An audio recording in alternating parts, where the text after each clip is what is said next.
Good morning once again, and thank you so much for keeping it on UBC TV, where we inspire Uganda. Welcome to this segment, the GMU Agenda, where we discuss an issue of national concern with guests in studios, but you also have an opportunity to call in and be part of that topic of discussion. With us today, we are going to be looking at the NSSF, that is a proposed bill, and with us so are workers. So we are going to be concentrating so much on the workers' perspective. In studios, we have representatives. We have Mr. Murama, that is Juma, the General Secretary, Uganda Private Teachers Union. You're most welcome, Juma. Thank you so much. The name is Muamura Juma. Muamura Juma. Assalamu alaikum. Viewers out there, assalamu alaikum wa rahmatullahi wa barakatuh. And we have, that is Nasari Jennifer. Nasari, most welcome. Thank you, sir, and good morning to all UBC viewers. She's the General Secretary, that is the horticulture sector, representing people in that sector in the union. To begin with, Nasari, just brief, how is your sector doing at this particular time of the lockdown? Our sector is not doing well because, like I explained previously when we were here, the lockdown started in Europe. And the flowers we grow are for export. The big days where decorations are made, Christmas, Easter, Valentine's, Mother's Day, all came when people were in lockdown. Even there are no burials, no weddings, no visiting loved ones, meaning that the market for the flowers is not there. So generally, our sector is not doing well. Juma, when we come to teachers, of course, we know long did you put down your tools, but how are you moving through? Briefly, just throw more light. To put it very precisely and quickly is that we are in a state of hopelessness. Hopelessness in the sense that we are the first hit, but even when the whole nation is expectant of some adjustments that may come as a result of the very good management that has been put by the government, at least the institutions of education are likely to come last. So therefore, every teacher, wherever he or she is at this stage, is not hopeful of when exactly is going to resume his work. So the state is in a state of hopelessness. True. Okay, to begin with, two things are confusing at this time. We have the NSSF proposed bill that seeks to amend the law. But also at the same time, there is COVID relief. So we want to begin on a note of clarifying the two, so that this will throw more light on how we are going to flow. Differentiate between these two, because it seems to have been packaged in one basket. Okay. Thank you very much, sir. First of all, I want to categorically state that the two are completely two different things. Reason being, as workers, we have been seeking to amend the law of NSSF since last year. Maybe to inform our viewers is that the law came in place in 1985. The law we seek to amend. And we have been trying to amend this law, and we have made proposals to that effect. The bill... What are some of the proposals, maybe? The proposals we're trying to amend. Yes. And that is as of August last year. Okay. At the age of 45, before 55, because we know that at 55, that is when you are supposed to access yes. NSSF. But we are saying at the age of 45, at least have midterm access of 20% of your savings. So the proposal is that all subscribers to NSSF are able to access 20% of their savings at the age of 45. That is one proposal. And what is the rationale of that before even we go to the other one? No, before, just a moment, because I don't want the other proposal to get lost along there. Please go ahead. It also comes in, the other proposal is, if you have saved with NSSF for 10 years, at least also access 20%. Why 20%? As workers, initially, our request or our wish was 30%. But after consultations and being informed that NSSF and all other stakeholders that the money has been invested, how will we leave the fund and all those issues, we took all into consideration all those other issues. We settled for the 20%. That is how the 20% came. Now, tagging the amendment or the midterm access only to COVID relief is very unfair, because among other proposals, we are proposing for NSSF to have issues like they have a lot of land everywhere. Instead of having land sit there, why not to build the houses? Then deduct from me as a saver. Issues to do with the medical, why not? For me, as a person who is saving with NSSF, if I reach a situation and I'm hit by a very strong sickness, why not to be saved by my savings from NSSF? So all these amendments, we don't want them to get lost in the air and tag this only to COVID relief, because COVID is here today and it is not permanent. But what happens? Tomorrow it might be floods. The other day it might be cholera or any other mabaga, all those things we have had, floods and what have you. Are we going to go back and amend the law? No. What we want is a law that can, first of all, help in COVID, but also stand after COVID. Because today, if somebody started working at the age of 18 and saved with NSSF for 10 years, it means that person is 28 years. They will access their 20% if the law passes. There is nothing that stops them. It means it is up to them. Either they use it to save themselves from the hunger, or they reinvest, because, believe it or not, majority of the people, even the people with the small businesses, they have used all the money, their capital, during the lockdown. So 20% of COVID relief and midterm access are two different issues. Unfortunately, the people that talk about the two seem to mix. It's either they don't understand the genesis of midterm access, or they want the public to perceive it like that. And they have also made it difficult for the public to believe that actually they can benefit from midterm access. Okay, let me just ask my friend Juma, that when you talk about a security fund, the intention should be able to cover particular aspects of life.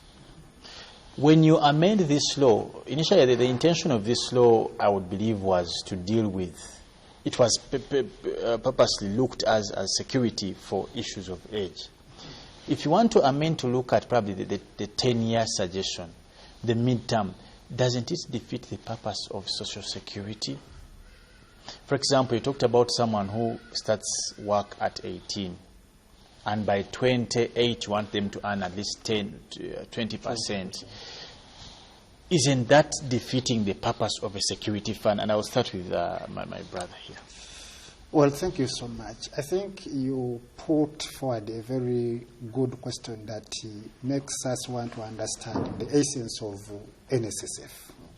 The essence, the primary purpose for which National Social Security Fund was established was to provide a safe net in cases of eventualities. And the assumption by the year 1985 of the enactment of the law, there was a presumption that human needs will only arise as a result of old age.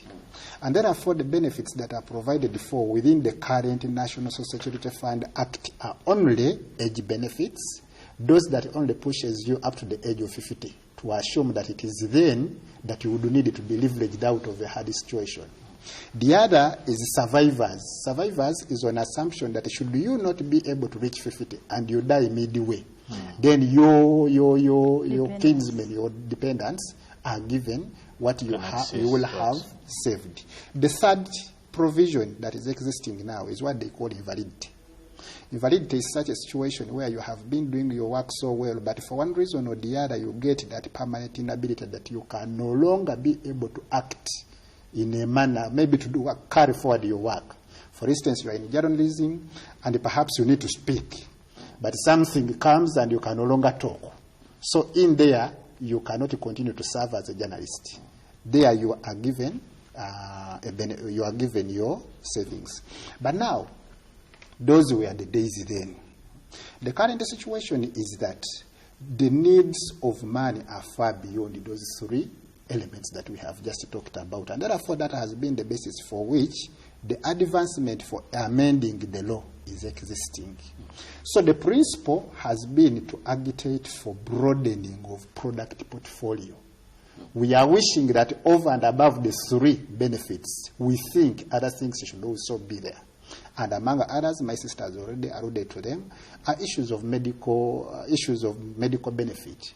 Because as we see today, very many people, even early before the age of 55 retirement age, are grappling with very serious ailments that they cannot manage from their individual earnings. And therefore, if you have made your saving with NSSF and you get a benefit of it, then you can be able to manage some of those cases. People are grappling with issues of cancer and so many other chronic sicknesses that really require a lot of money. So there is a proposed product of medical benefit. We are also proposing products like education benefit, where you can seek part of your money to advance your education career. Issues of mortgage, she has well stated about them, and others. Then the medical term concept, like she put, is that we are making the savings in NSS for purposes of making you have a decent life when you retire. You see that? But now the understanding is that at the age of 55, you have a risk that by then your extent of performing work, your productivity in one way or the other is dwindling. And therefore, the principle of midterm is that should you have money early, before 55, you have a chance to use your energies and spend this money productively to prepare for your future. Other than waiting for such a time when you cannot do any more work, and then you have this lump sum of monies, and really you cannot put them to meaningful investment, among others. Yes. And one of the issues that I want also lastly to comment about is the issue that we saw in Parliament regarding where the fund should belong and which committee should present these amendments. Is it finance? Is it gender? Okay, thank you very much.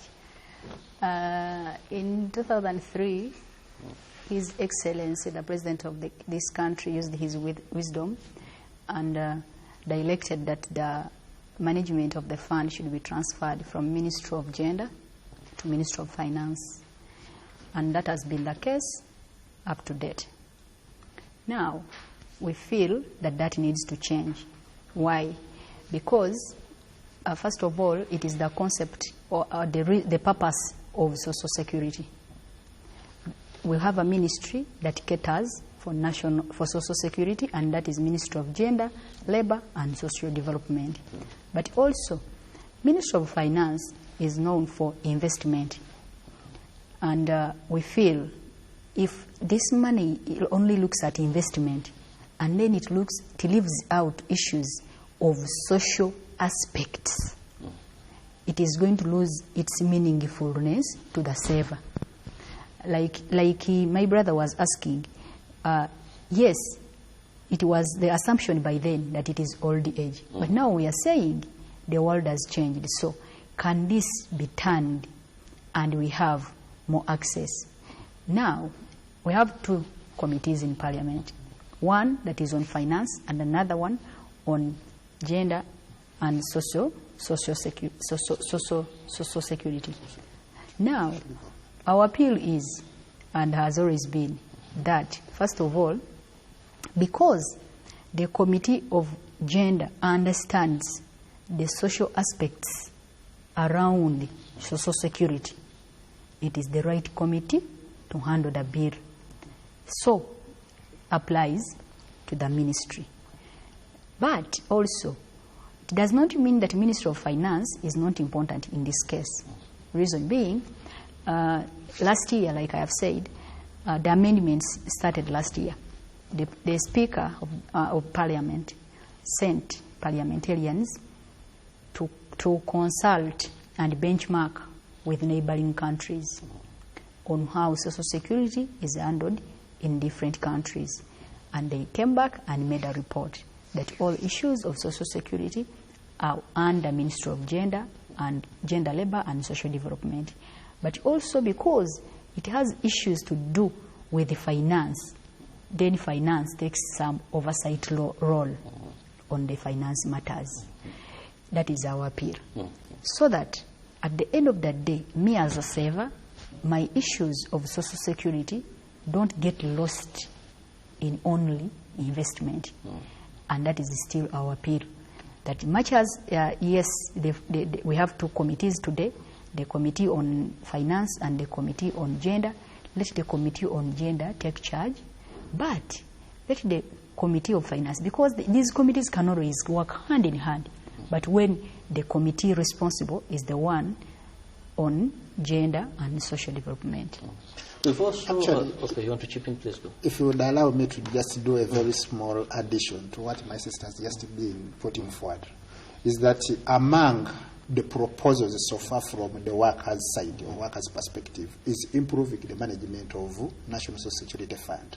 And as she has already stated, National Social Security Fund right now seems to be under two forces that are managing, two big bulls that are both co-managing it. First, the policy that oversees the operations of the fund is manned and put in the custody of Minister of Labour, Gender and Social Development. But by the executive instruction, she just talked to from His Excellency the President, the oversight, especially in line of finance, monies and the spendings, is a docket within the Ministry of Finance. So part of our proposal at now has been to harmonize these situations, to put forward a picture to say that I think we need to have a central oversight role. And therefore, if we are cognizant and appreciative that the Ministry of Labour, Gender and Social Development is really the custodian of all issues that relate to social security, so therefore, NSSF as a whole establishment would better be under that ministry. And even when it comes to participation in Parliament, the Parliamentary Committee for Gender is much more better placed to handle issues of NSSF than any other committees. But probably about the same thing. Don't you feel that NSSF has probably over a number of trillions? That is right. Of money. It looks at concepts of investment, policy investment, returns, and it contributes a great deal to support the economy of this country as well. Of Uganda and the whole of East Africa. You can imagine. How comfortable would that be, even for you, the workers, for what you're asking for, to have this in the Ministry of Gender? Because in as much as the aspects of workers, but beyond and above that, the aspects of finance that must be regulated and overseen by an institution like the Ministry of Finance, I would imagine.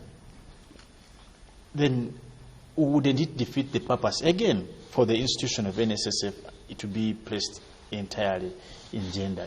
In your own wisdom, wouldn't this be a dismay? Because in as much as we are looking at the fate of workers, we have a big picture of a country. And this is what the argument has been against even this idea of the 20% give out for some of the contributors.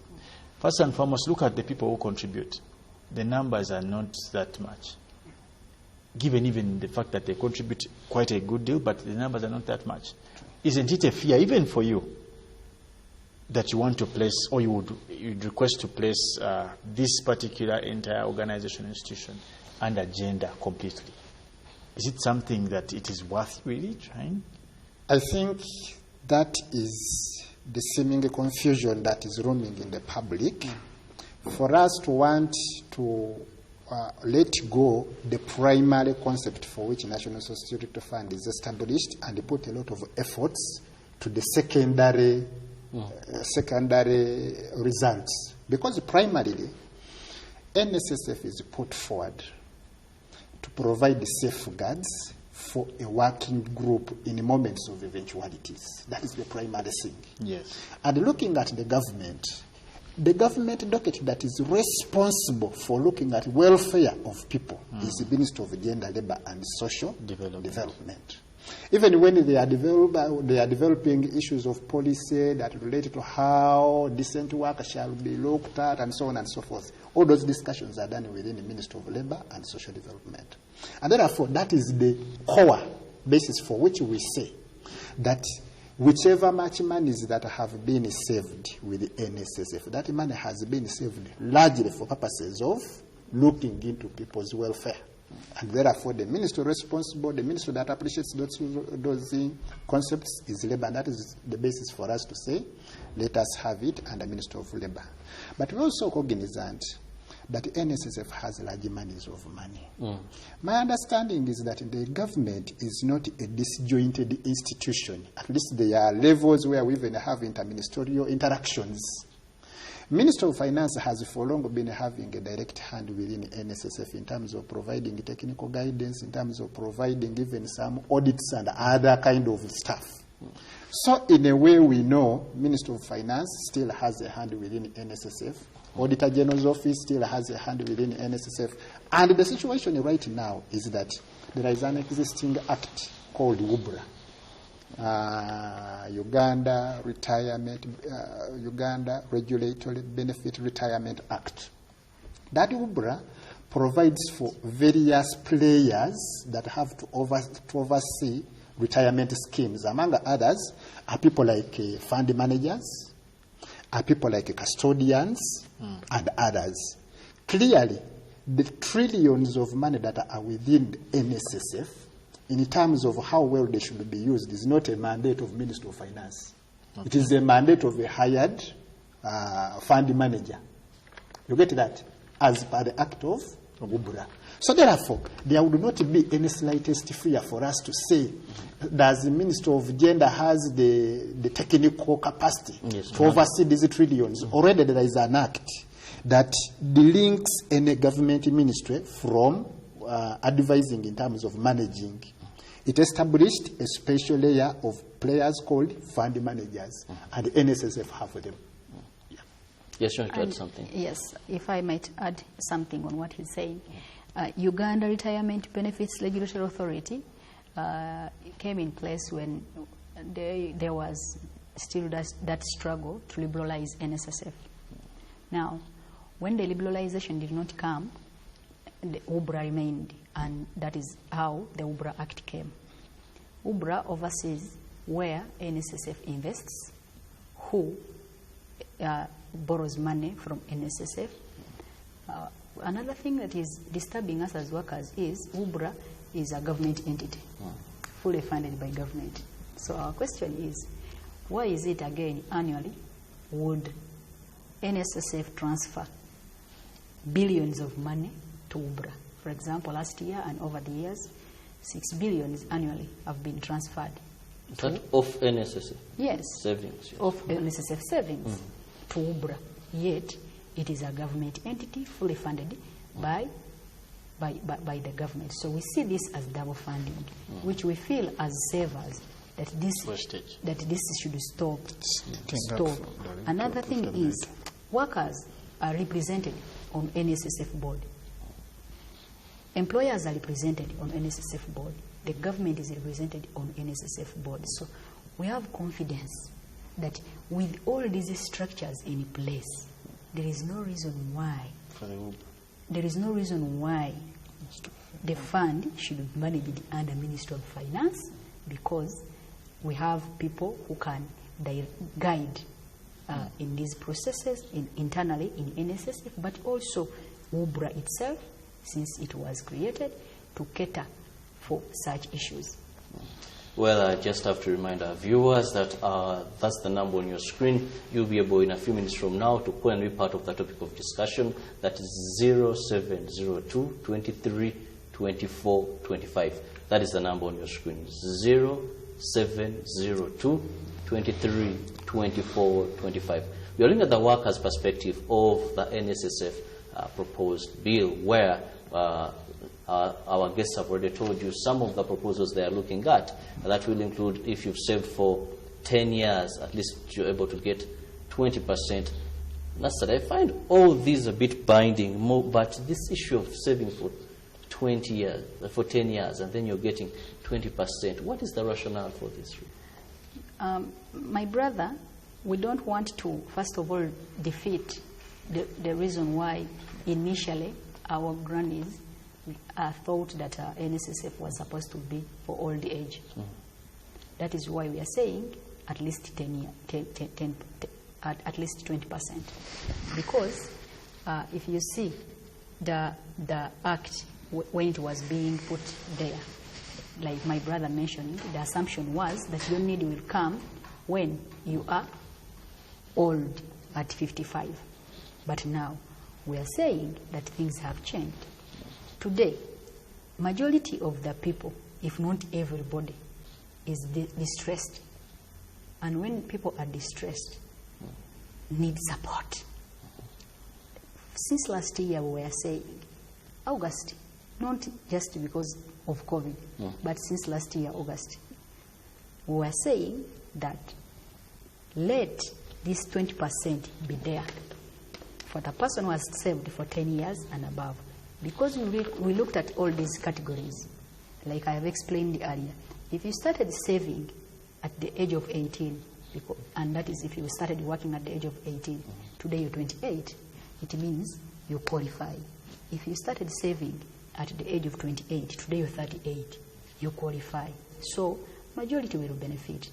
And also, the bill itself, the mere fact that we have two committees today struggling to handle the bill, and yet we feel it is going to defeat the concept of social security. And today we want to put it out there to our viewers and to the authorities that we want NSSF to go back to its core purpose of establishment. Are you comfortable? Maybe I'll start with Juma and then later on you tell me.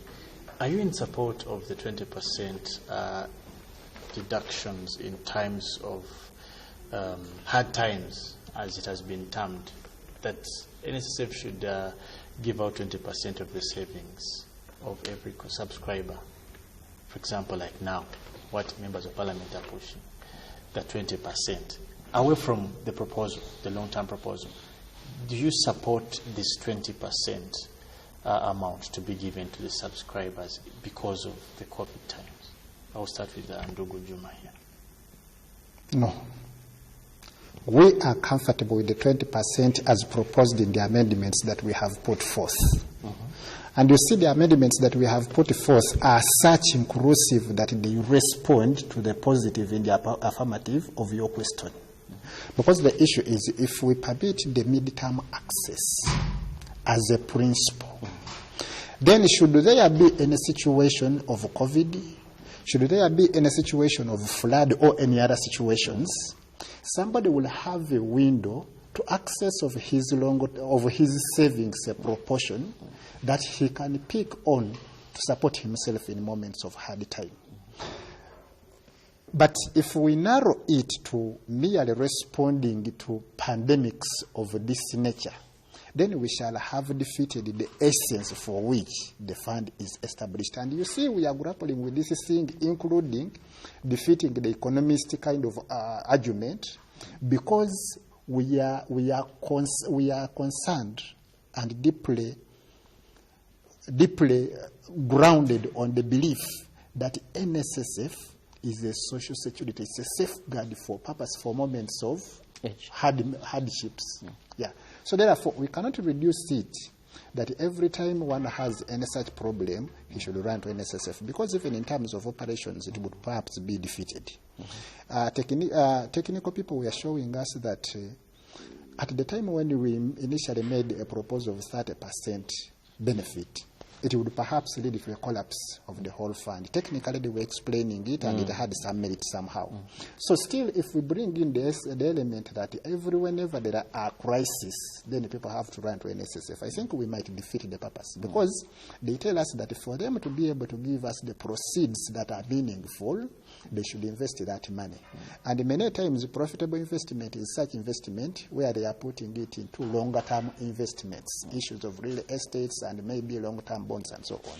So therefore, should you say that every time there is a problem, then we get of NSSF? Every time there is a problem, we are going to injure the investment arm, which investment arm brings about the profitability and maybe the maintenance of the value we save with NSSF. So therefore, our argument is not a relief that is targeted to a problem. It is a principle of mid-term, such that within that principle of mid-term, if a problem strikes, then you already have a window. If it is a problem of COVID and there is a mid-term principle, you just utilize that mid-term principle to access a fee to help you in COVID. If your challenge is education and there is a window for mid-term, for you just use that to access your saving. If the problem is cancer, you see that. So having a principle of mid-term is more better than tying it to a particular pandemic. So the 20% is not positioned in The benefit of the 20% argument. is not for purposes of responding to COVID or to any particular problem. It's a mid-term. It is a mid-term that then can benefit in any situations of human need. Yes, Yes, Nasser. And on addition to that, that is why the economists have come out to defeat our arguments, because they are saying if we give you 20%, then tomorrow another problem happens, again 20%. What happens when you're old? This fund is supposed to secure you in old age.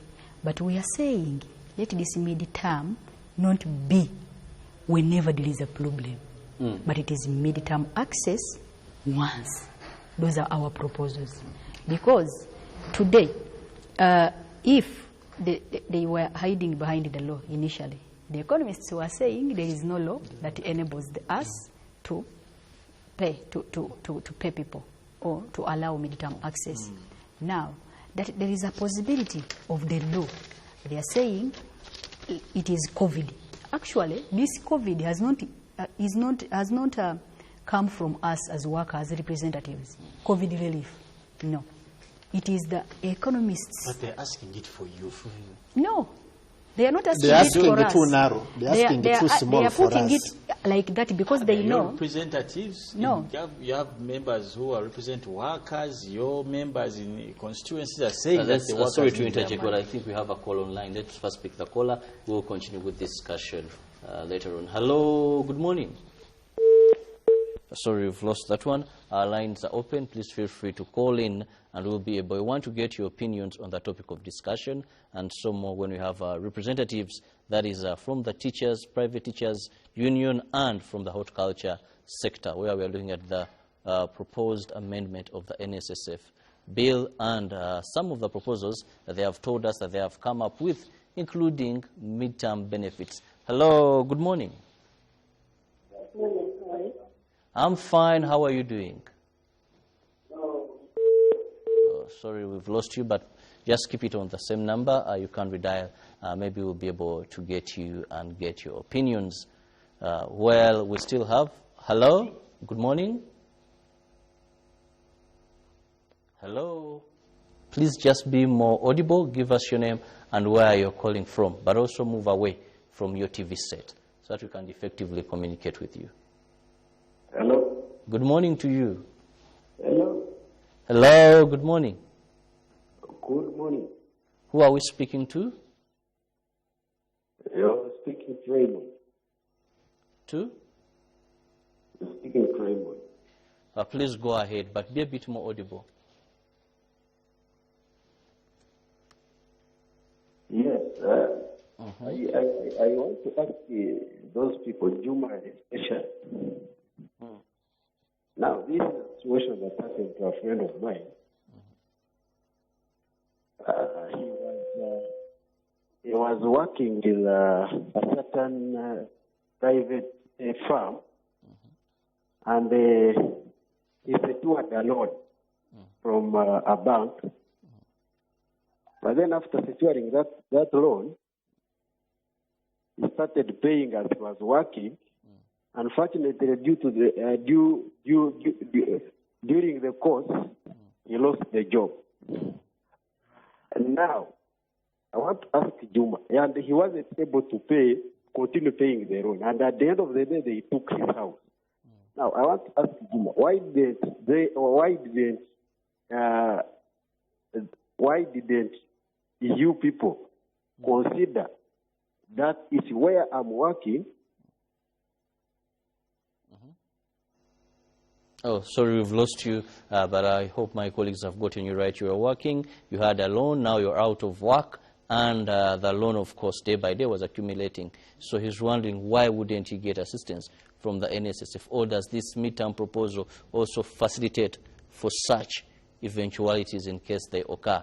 That is the number 0702 23 24 25. Hello, good morning. Please be a bit more audible and move away from your TV set. Hello. Yes. Good morning to you. Morning. Who are we speaking to? I'm Joseph Etiang. You? Joseph Etiang. Yes, Etiang, Joseph. Go ahead. Yeah. My concern is about the confusion that is arising between the Minister of Finance and Minister of Gender. My suggestion is that the Minister of Gender should take lead in managing this fund. Issues about you cannot have two managers. Let one person manage, one minister discusses the bill, and the others will be handled by finance. If the gender wants the other guys to investments, they can instruct them, but gender takes lead in managing this fund. Okay. That is what I'm suggesting. Okay, thank you, Joseph Etiang. He says gender should take the lead in managing the fund. We are still receiving calls, and we appreciate everybody that is calling in. But please, before you call in, just move away from your TV set or completely turn down the volume of your set. Hello, good morning. Good morning. This is Akangwasa Pashko calling from Providence. This is who? Akangwasa Pashko. Okay, Akankwasa from Rubirizi. Yes, please. Please go ahead. I thank you all in the studio, as long as according to what you have been discussing with us, according to this NSSF bill. For me, I've been a saver for 12 years. But according to what you have been talking to us, I see the initial purpose of NSSF being at old age is not really valid according to the situations of today. And according to the midterm principle that we are talking about, if it considers people who need help from such a NSSF contribution, as you've said, of 20%, that is really good, because as we know that the time value of money, if you consider the time value of money, the money of today is not as the same of the money of tomorrow. So if you keep my money and you want to give it to me when I'm old, when I have no chances of reinvesting it to benefit me in my old age, then that money really is useless. Okay, thank you so much, Akankwasa, for your contribution. He talks about the age issue not carrying so much water at this time and era. That is Akankwasa. Let's pick one of our final callers. Hello, good morning. Hello, you're live on UBC TV. Thank you for calling, but move away from your TV set and then be a bit more audible so that we can communicate. Hello, good morning. Hello. Hello. Good morning. Good morning to you, my dear. I'm called Meridian. How are you doing? I appreciate the presenter and all the hosts in this morning. Okay. I believe that most of the workers have learned a big lesson from this pandemic situation. But kindly be a bit more audible, a bit too low. I mean, at the moment, the situation we are in, I believe most workers have learned from it. And if we are given the 20%, it will be put unless we can invest it. Because as we are seated home, we are not working, and we are sure, like we are planning that in case there's salary, then a chance of getting salary, we can start looking up like a small business, side business, capital. So if this money is given really, we can invest it and set up something instead of like receiving it at old age. When it will not what, it will not be useful like today. Okay. I'm not saying that saving for old age is bad, but at least the 20% can really help. If the government can look in that, that would be good. Okay. But you Because didn't give even us the your workers name. seated there, the presenters, the host for tonight, this morning, they are aware. Thank you so much. But before you leave, what was your name? We didn't get your name. Oh, sorry, we've lost you. But please, in case you're to call in, first give us your name. This helps us so much as we are responding to your question. Well, I want to thank all that have called in. The first caller would not get your name very well, but he talked about if this could assist if someone had a loan. Then Joseph Etiang, he talked about the issue there also. Hello, good morning. Good morning. This is Moses Kaziba. Okay, Moses Kaziba, finally. Calling from Mbuya Nakawa. You know, I have questions I always ask. You are a worker, you are an employee, you have money in NSSF. Then why do you go to Centenary, Post Bank, FCU to get your loan when you have money in NSSF bank? So these people are bringing the deal. They need to consider that. People borrowing money somewhere, they should be borrowing from their money. Because if they borrow from their money, the interest which these banks are supposed to get, they become the beneficiaries. Lastly, we want also to work on the issue whereby someone works for 2 years, dismissed from job, goes back at Sprott, goes back at Musoga, and that person tries to come back in Kampala. This money, nobody will claim this money. People, they are relatives don't claim for this money after the death of these people. Okay. Thank you, Where Moses. is this money? Who is the beneficiary of this money, which is not claimed before? Okay, thank you, Moses Kaziba, and everybody who has called in. In the interest of time, I'll go to Nassali and Juma briefly. Some of the questions are more or less the same, like apart from the issue of the loans, which also the first caller and Moses Kaziba have talked about. Let's begin with Nassali. The others are requests, but I have had one question, which is to do with unemployment. Somebody has lost their job, they got a loan, but they are unemployed now. Among the proposals is unemployment benefits. That this, Actually, it already exists. yes, that this person has been unemployed for a certain period of time. Let's give an example of 1 year, because maybe within three months, maybe you still have hope of looking for a job. But this person has been unemployed for a full year. Instead of continuing being unemployed, because we understand the level of unemployment in our country, instead of continuing being unemployed, why can't this person access 20% of their saving so that they invest? Instead of looking for a new job, let them invest and start a small business. They start working. That also brings me to a point of where I want to talk about today. There is a very big unemployment rate. Why? Because as a result of COVID, very many people have lost their jobs. Many companies have closed. But what are we going to do about it? We don't want to see these people on the streets. We don't want to see these people breaking people's houses. But we are saying, yes, if these people qualify for their benefits, let them access a percentage of their benefits so that they rescue themselves from these situations. I want our people to appreciate the fact that times have changed from 1985, when the law came in place, to date. However, we are not saying that old age is no longer useful. That is why we are not advocating for 100%. No. We are saying 20%. Okay, thank you, Nassali Mwamura. Let's have your final remarks. I want to thank the callers because their input has really been a reflection of the agitations we have been putting forward.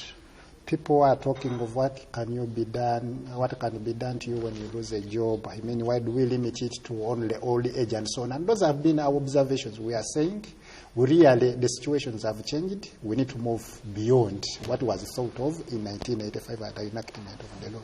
But I just want to make one last statement that we have already built a conscience within ourselves of the need to cause these changes. But these changes shall only come when we also go forward to influence the lawmakers. I want therefore to appeal to the audience out there, especially the callers and all other servers, that whenever you are in interaction with any one of your area MP, indicate to them this need, because this need, once it is handled in Parliament, it will come and benefit you. And let them do those amendments that are in line with what we have already been debating about, not any other thing outside that framework. So please, people out there, engage your area MPs. For us, at our levels, we are also in interaction with workers, MPs, and other leaders to make sure that this debate is taken to Parliament and it yields the results that we all look forward to. I want to thank you so much for the audience. We want to thank our viewers who have been following from the start up to now, and everybody. Thank you, Mwamura Juma, who is the General Secretary, Private Teachers Union. And let me get in a minute your final remark. My final remark, I will start with saying that in one of the presidential addresses, he talked about the luxury economy and survival economy. Today, we are not looking at luxury. People are looking for survival. And one of the ways of surviving, we have already elaborated these issues, and we are saying somebody should have access before that age of 55. So let people not stop talking about the luxury economy and focus on how people can survive when they have issues. Another thing is, I want to call upon the Speaker of Parliament and the President of this country. We have 5 members of Parliament representing workers. We request them to meet them so that they understand the views of the lowest work from our leaders, because we are sure these people, our leaders, have our views, because we have been deliberating on these issues since last year. Let them not only listen on the side of the economists, because that is going to defeat our understanding and our issue on social security. Thank you very much. Well, I want to thank you, Nasali Jennifer, who is the General Secretary from the People in the Horticulture Industry, the union. Thank you so much, and Mwamura Juma for turning up and throwing more light into the NSSF proposed amendment bill and looking at the workers' perspective. These are issues they have raised.